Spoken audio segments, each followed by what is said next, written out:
প্রণমী তোমারে বন্ধুরা, আজ বাসন্তী পূজা।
এই বাসন্তী পূজা অন্নপূর্ণা পূজা নামে প্রচলিত।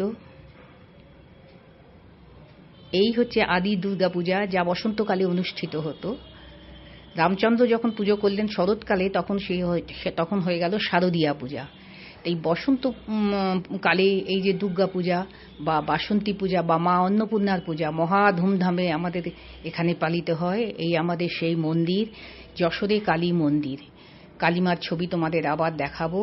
এবং কালীমাকে যিনি পেয়েছিলেন, তিনি অধুনা বাংলাদেশের যশোর জেলা থেকে কালীমাকে নিয়ে আমাদের বারাসাতে আমাদের বাড়ির সংলগ্ন একটি মন্দিরে তাকে প্রতিষ্ঠা করেন।